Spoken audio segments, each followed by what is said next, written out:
1967 was a vibrant time inside black neighborhoods across the country, including California. The West Coast was also very, very active and very into the culture of the time in the 60s, and with the coming out with new types of music and new types of dress. Chanel Price was a 17-year-old San Diego State University student at the time who had grown up in Southeast San Diego. It was a very upbeat, robust society in the black community. Former San Diego police officer Terry Morse recalls the city as both a military town and a happy-go-lucky place with aspirations. He wanted to have the fancy marinas, and he wanted to have the fancy places to go eat, and he wanted to have Hollywood stars vacationing in San Diego. They were kind of a wannabe LA. But like most other cities across the country, communities were segregated along racial lines. Most people outside of the black community here in San Diego did not want any interaction with the people in the inner cities, the people in Southeast San Diego, the people in Logan Heights. If a minority strayed past the understood geographic boundaries, he says there were consequences. You were stopped by the police, harassed by the police, etc. Get out of here, go back where you came from, etc. Inside the community, Price describes interactions between police and blacks as fraught. If we were accosted by the San Diego Police Department for whatever reason, pick one, we are usually taken down by Father Joe's at the lumber yards, and we were brutalized. We were beaten or talked down to or cussed out. Former San Diego Police Lieutenant Richard Bennett was a rookie officer then. He says distrust flowed both ways. At night, we'd pull a car over that had windows that were tinted so darkly we couldn't even see who was inside. And we often wondered, if there were going to be guns pointed at us. Bennett believes police tactics played a role in the distrust. Today, we would ask you, and then we would tell you, and then we would make you. But in those days, it was like we arrived and we told you.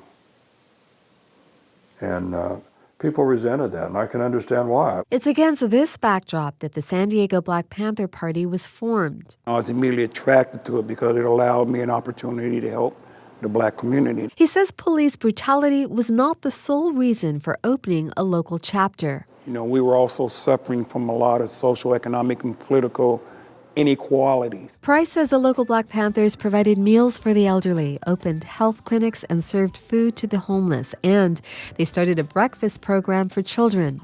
They had a blueprint for success for black people, which I thought was a positive thing. But that's not how they interacted with the police. Bennett says Panther rhetoric made the party the poster child for militancy. And they'd stand around in their Black Panther berets with their rifles. They drew cartoons of policemen being pigs and being shot by a black person. I was threatened by that. In July 1969, there was a riot at Mountain View Park. Panther Party Chairman Henry Wallace blames police for the chaos. And they knew that most of the black people in Southeast San Diego would go to that park on Sundays. And they used that to set off a riot. They started that themselves. They came in there like National Guards and stuff and started firing tear gas at people and God knows what else. Retired criminal defense lawyer Richard Savitz represented local Panthers in court. The police would arrest them for resisting arrest or disturbing the peace or something as a punishment for being Black Panthers. There was just no understanding between the police and the Black Panthers. But retired officer Terry Morse believes he connected with the Panther during a house raid where he says 4 group members were living with a white prostitute. He recalls telling the Panther he believed others were trying to start a racial war. Here's what he says he told the man. I don't want to hurt you, and I don't want you to hurt me.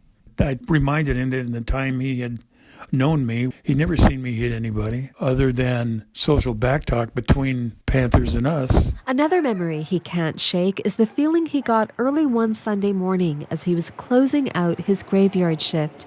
He was driving down Imperial Avenue from 32nd Street to 25th back to the station. The first thing I noticed was the smell of barbecues being started. Because I had the windows down, I noticed the sound of choirs warming up. And it was just a real good feeling. That feeling wasn't shared by everyone. A series of FBI and police raids ultimately weakened the party. That was then.